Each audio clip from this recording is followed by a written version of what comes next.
चांगल्या वळणावर ही धर्मसभा आयोजित केलेली आहे आणि आपण सर्वजण सर्वांगाचे कान करून या ठिकाणी प्रवक्त्यांच्या मुखातून चांगल्या प्रकारचं श्रवण करत आहात. अत्यंत आनंदाची गोष्ट आहे. माझ्या आधीच्या प्रास्ताविकमध्ये चिंतामण महाराजांनी जे पोटतिडकीने काही विषय मांडले त्या विषयाचा मी पुढं विस्तार करायचा प्रयत्न करतो. त्यांनी लव जिहाद या विषयाला पण स्पर्श केला आणि अत्यंत गंभीर गोष्ट आहे. ध्यानात ठेवा, वारकरी संप्रदाय हा अनादी काळापासून संत वाङ्मयाच्या माध्यमातून प्रवक्ते आपले विचार मांडत असतात. पण त्यामध्ये तुम्ही जो त्या वाङ्मयातला भावुकपणा जास्त उचलला त्यामुळे आपल्या धर्माची हानी झाली, नुकसान झालं. प्रत्येक वेळेला आपण भाविकांनो या भाविकांना या म्हणता, पण माझा प्रयत्न असा आहे तुकोबाराच्या कणखर भाषेतून की तुम्ही भाविक तर बना, पण त्यापेक्षा कणखर बना, धारदार विचाराचे बना, धर्माचं रक्षण करण्याकरता जास्तीत जास्त प्रयत्न करा. देश, धर्म आणि मग देव असा क्रम करा. हा आग्रह आमचा या सभेतून राहणार आहे. सर्व व्यासपीठावर असलेले विराजमान मी सर्वांना वंदनीय मानतो आणि माझे विचार मांडत असताना सर्वप्रथम 3 मुद्दे मी आपल्या समोर मांडतो. जसा जसा काल बदलतो तसे तसे आपले शत्रू सुद्धा विचार बदलतात. आपल्या शत्रूंनी आपल्या धर्मावर, देशावर आक्रमण करण्याच्या ज्या पद्धती अवलंबन केलेल्या आहे त्या प्रत्येक वेळेला प्रत्येक शतकात त्यांनी बदलवलेल्या आहे.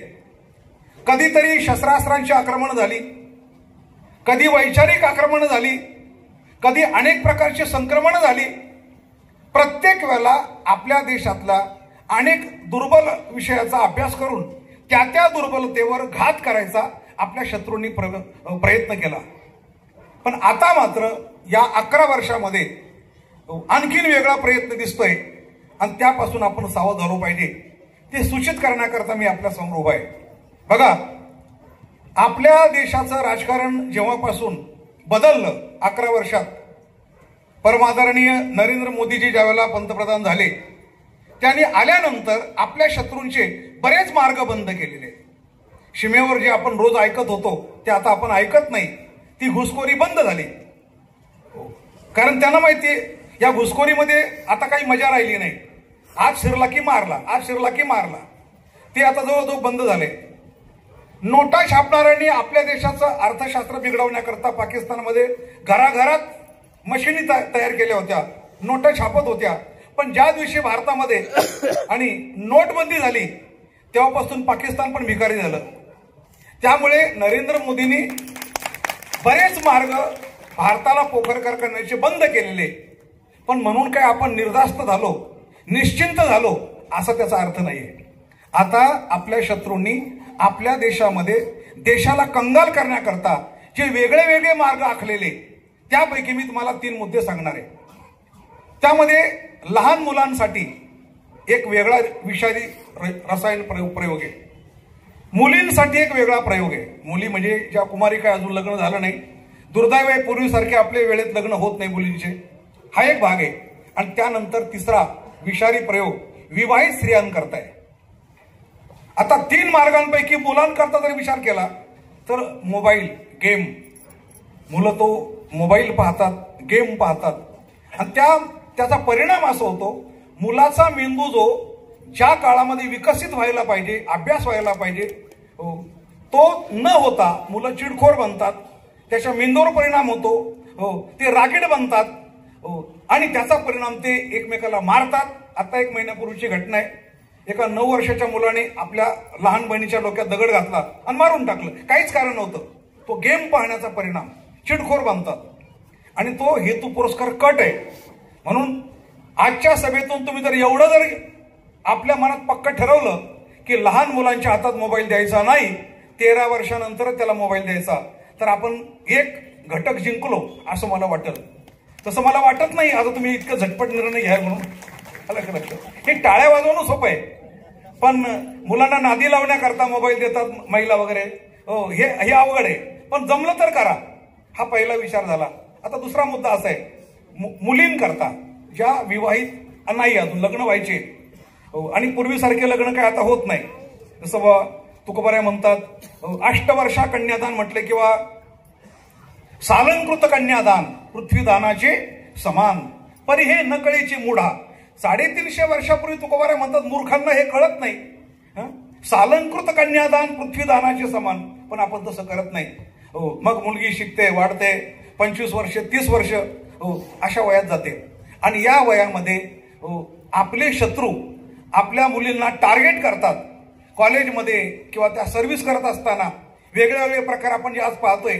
मोटरसायकलवर बसलेले, पाठीमागं तोंड बांधलेले, कोणाची कोणाबरोबर चालली काहीच पत्ता नाही, असं जे घडतंय. तर यामध्ये आपण आता सध्या जर प्रत्येक जिल्ह्याचा सर्वे पाहिला तर मनमाडमधून आत्ताच काल परवा एकाच परिसरातून 3 मुली गायब झाल्या. एक नाशिकला आहे, प्रयत्न चालू आहे आमचा. बरं, आई वडिलांनी जन्म दिल्यानंतर एक मुलगी एका महिन्यात एवढी कशी काय बदलते? गेल्यानंतर तिकडून फोन करते, आता मला तुम्ही न्यायचा प्रयत्न करू नका, माझी दशक्रिया करून टाका. मुलगी म्हणते, जन्म दिलेल्या आई वडिलांना एखादी मुलगी माझी दशक्रिया करून टाका, मी मेली म्हणून समजा, असं कसं म्हणू शकते? तर याचा अर्थ असा आहे, तिला जो ब्रेन वॉश केला जातो तो फार खतरनाक आहे, फार भयानक आहे. एकाएकी तिच्या बुद्धीत वेगळा परिणाम होतो. याच्यापासून सावध राहा. एक तर देशात मुली कमी, त्यात वेळेवर लग्न होत नाही, आणि त्यात त्या आतंकवाद्यांच्या लव जिहादवाल्यांच्या तावडीत सापडतात आणि आपल्या त्याची संख्या त्यामुळे घटत चाललेली आहे. ध्यानात ठेवा. कीर्तना प्रवचन ऐकत राहा, पण त्यापेक्षा मी सांगितलं ना, भाऊक व्हायच्या ऐवजी धर्मवीर व्हा, डोळस व्हा आणि तुकोबारायच्या वाङ्मयाचा नीट विचार करा. स्वामीजी या ठिकाणी बसलेले सर्वजण मंडळी माझ्यानंतर सांगणार आहे, पण मला एवढं सांगायचंय की मुलींचं अत्यंत जतन करा. बरं का, मुलींचं काय करा? जतन करा. हे तुकोबाराय म्हणता ना, गंधर्व अग्नी सोम भोगिती कुमारी कोठे चराचरी त्याग केला. त्याचा पण विचार केला पाहिजे आपण. संतवाङ्मय पण बाजूला ठेवले म्हणून मुलींना जतन करण्याकरता आणि तुम्ही हा मधला जो वर्ग आहे या वर्गाला बॉलिवूड पासून म्हणजे सिनेमापासून सिनेमापासून म्हटल्यापेक्षा सिनेमामध्ये काम करणारे जे काही वर्ग आहे त्या वर्गापैकी एक वर्ग असा आहे, डायरेक्टर तोच, दिग्दर्शक पण तोच, कलाकार पण तोच. हिंदू मुलगी म्हणजे कलाकार मुसलमान आणि हिंदू हिरोईन अशी जोडी जमून चित्रपट तयार करून त्यांनी आपल्या मानसिकतेवर इतका वाईट परिणाम घातलेला आहे. ती जोडी पाहायला पण आपल्याला तसंच वाटतंय, हा याला जोडी बघतात, हिरो मुसलमान आणि हिरोईन हिंदू. आणि अशा नादाला लागून ते चित्रपट बरं झालं, कमीत कमी या 2 वर्षामध्ये चित्रपटात बदल झाला. ज्यांचं वर्चस्व होतं ते कमी झालं आणि आता तिकडचे चित्रपट यायला लागले, केरळामधून वगैरे आले. म्हणजे ते तुम्हाला त्यांची पण कमाल मानलं पाहिजे.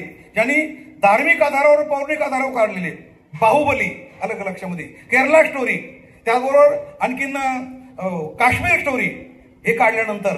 आणि तिसरी गोष्ट म्हणजे आता जो छावा तयार झालाय त्यांनी कमाल उडवून दिली संपूर्ण भारतामध्ये, की परमपूज्य नरेंद्र मोदींना सुद्धा त्याचा विचार करावा लागला की छावा पाहिल्याशिवाय राहू नका. आता गावागावात चौकामध्ये गावकरी निर्णय घेतात आणि चौकामध्ये मोठा बोर्ड लावून छावा चित्रपट पाहतात.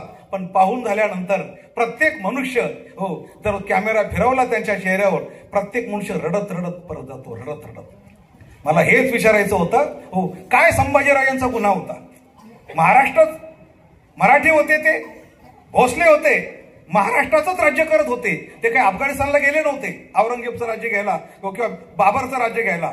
पण आमच्याच महाराष्ट्रात आम्हीच राज्य करत असताना दिल्लीचा एक औरंगजेब लाखाची फौज घेऊन येतो, आमच्या मराठ्यांना, आमच्या छत्रपती संभाजीराजांना पकडतो आणि पकडल्यानंतर विषय संपला होता ना.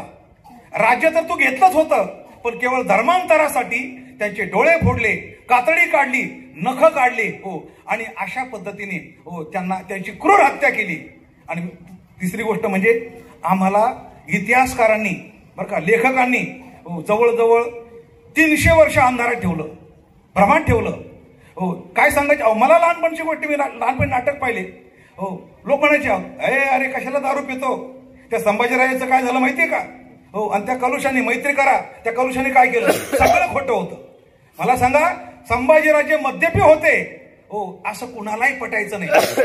डोळे काढेपर्यंत कातडी काढेपर्यंत, नख उपटून काढेपर्यंत ज्यांनी आपला हिंदू धर्म सोडला नाही ते संभाजीराजे मद्यपी कधीच असू शकत नाही, असा माझा ठाम विश्वास आहे. आज व्यसनी असू शकत नाही माझा विश्वास आहे. पण इतिहासकाराने आपल्याला अंधारात ठेवलं, हो, भ्रमित केलं. आणि हो, औरंगजेब चांगला होता, अकबर चांगला होता, बाबर चांगला होता, असे इतिहास लिहिले आणि आमच्या राजांवर शिंतोडे उडवले.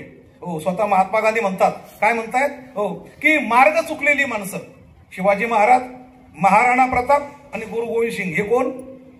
मार्ग चुकलेली माणसं, पथभ्रष्ट. अरे हे जर मार्ग चुकलेली माणसं आहे तर मग योग्य मार्गाने काही बाबर चालला होता का? योग्य मार्गाने काय औरंगजेब चालला होता का? म्हणून अशा पद्धतीने म्हणून छावा चित्रपटाने हो कहर केला आणि जे खरं आहे ते समाजासमोर आणलं. ज्यावेळेला ग्रामीण भागात किंवा ज्यावेळेला चौका चौकात छावा चित्रपट दाखवला जातो त्यावेळेला माणसाला कळतं, अरे आमच्यावर किती मोठा अन्याय झाला, आमच्या राजांना कशा पद्धतीने मारलं, रडत रडत घरी जात होतो. बरोबर ना? म्हणून चित्रपटात तो बदल झालेला आहे. तिसरा मुद्दा, आता दुसरा मुद्दा, आता तिसरा मुद्दा आहे का, विवाहित स्त्रियांकरता टार्गेट केलं जात आहे. मुलांकरता झालं, मुलींकरता सांगितलं, आता विवाहित मुली, विवाहित स्त्री आहे, आपल्या घरात मुली आहे, सुना आहे, ज्यांचं वय 35-40च्या आत आहे. रिकाम्या वेळात त्या ज्यावेळेला सिरियल पाहतात फार मोठा धोका आहे. हो, ज्यावेळेला 2च्या नंतर 5च्या आतमध्ये या काळात ज्या सिरियल दाखवल्या जातात त्या सिरियलमध्ये हो केवळ आणि केवळ हो व्यभिचाराच्या स्टोऱ्या असतात. एक स्त्री आपल्या पतीला टाकून हो आणि दुसऱ्या पुरुषावर प्रेम करते, हो अशा स्टोऱ्या पाहिल्यानंतर बरं त्या मालिका चित्रपटासारख्या नाही, चित्रपट 3 तासात संपून जातो. बरोबर ना? हो, पूर्वीचा माणूस चित्रपट पाहायला 4 भिंतीच्या आत जात होता, हो चित्रपट पाहून घरी येत होता आणि भामट्यासारखं झोपून घेत होता. हे पूर्वीचं. हो, त्याला वाटायचं की आपण एकट्याने झक मारली ते बरं झालं, आपल्या पत्नीला नेलं नाही ते बरं झालं.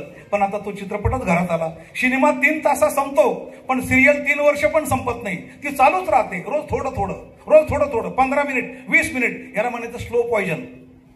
कोणतं पॉइजन आहे? पॉइजन, पण काय स्लो पॉइजन. ते तुमच्या गळी उतरवतात. आणि अशा प्रेम स्टोरीमध्ये कोणत्याही स्त्रीच्या मनामध्ये, मला माफ करा माझ्या मावल्या या ठिकाणी बसल्या पण एक शब्द वापरतो, कोणत्याही स्त्रीच्या मनामध्ये आणि विवाह बाह्य संबंध करण्याची इच्छा निर्माण होईल अशा प्रकारच्या त्या मालिका आहे. अत्यंत घातक आहे, अत्यंत खतरनाक आहे. म्हणून आम्ही सुद्धा असा विचार करतो, त्याच 3 तासामध्ये तुम्ही तुकोबारांचे विचार पहा ना, जरा ज्ञानेश्वरी वाचा ना, तुम्हाला तुम्ही संत वाङ्मयाकडे वळा ना, तुम्हाला काय करतील मालिका तुम्हाला. म्हणून हे जे 3 मुद्दे आहे, मुलांकरता, मुलींकरता आणि स्त्रियांकरता, याच्यापासून आपल्याला आपलं जीवन वाचवायचंय, याकरता ही धर्मसभा आहे. आणि म्हणून या भिवंडीमध्ये जर 2 मिनिटं घेतो महाराज तुमच्या अजून आणखीन, या भिवंडीमध्ये जे काही घडले, तुम्ही भिवंडीचे जर रहिवासी असाल तर ललित जैनला कधी विसरू नका. हो, ललित जैन हो ज्यावेळेला आणि विश्व हिंदू परिषदेच्या माध्यमातून ॲडव्होकेट म्हणून ते काम करत होते, त्यावेळेला ते नाशिकला गेले होते. मी बाबाजींना मगाशी हो सांगितलं कि बोले त्यांच्या गुरूंकडे वीर सागर महाराज बोले, महाराज जी मैं कोकण प्रांत में और गोरक्षण का काम करता हूं, अगर मुझे काम करते करते कुछ हो जाए, अगर मेरी मृत्यु हो जाए तो मुझे कौन सी गति मिले, कौन सी गति मिलेगा. स्वामी वीर सागर महाराज अर्थात त्यांचे गुरु महाराज नक्कीने सांगतायत. पण त्यांनी ज्यावेळेला सांगितलं बोले ललित जैन, अगर तुम ऐसा गोरक्षण का काम करते करते अगर तुम्हें मृत्यु आ जाएगा तो तुम्हें मोक्ष नहीं मिलेगा, तुमको सदगति नहीं मिलेगी, तुम फिर से मानव भी नहीं बनोगे, लेकिन तुम ऐसा योनी में जाओगे, अशा योनीत तू जाणार की जिथं हे आणि विश्व हिंदू परिषदेचे कार्यकर्ते गोरक्षणाचं कार्य करतात, लव जिहादचं कार्य करतात, त्यांच्या मागे आणि पुढे तू मृतात्मा म्हणून राहणार आणि त्याच्या केसाला पण धक्का लागणार नाही. हे काम तू पुढच्या जन्मामध्ये करणार. हा त्यांच्या गुरुने आशीर्वाद दिलाय. कोकण प्रांतात त्या प्रत्येक कीर्तकाराला म्हणतो, तुम्ही या भागात जर आला ना, फक्त मनात एकच ठेवा, मी भिवंडीतून चाललोय पण माझ्या पुढे मागे पुढे ललित जैन मृतात्मा म्हणून उभा आहे, मला माझ्या जीवाला धोका नाहीये असं मनात ठेवा तुम्ही. हा माझा आत्मा सांगतोय. 70 वर्षाच्या कालावधीमध्ये 40 वर्ष मी या भागामध्ये घातले. हो, आणि त्याच ललित जैनला या भिवंडीमध्ये स्वतः आचार्य धर्मेंद्रजी वगैरे येऊन केंद्रातर्फे त्यांना प्राणीमित्र पुरस्कार दिला गेलाय. अशा प्रकारची भिवंडी. आणि याच ठिकाणी आजूबाजूला कुठेतरी आम्हाला अटक झाली होती. 24 तास इथं आम्ही अटकेमध्ये होतो. असू द्या, त्या गोष्टी जाऊ द्या. पण आपण भिवंडीतील सर्व आज असलेले जमा झालेले भाविक नाहीये तर तुम्ही सगळे धर्मवीर आहे. आणि धर्मवीर असल्यामुळे तुम्हाला इथून पुढचं कार्य संप्रदायाच्या माध्यमातून धर्माच्या आधारावर करायचंय, कणखर विचाराने करायचंय. एवढेच माझे वचन आपण लक्षात ठेवा अशी मी विनंती करतो. एकदा घोषणा द्या.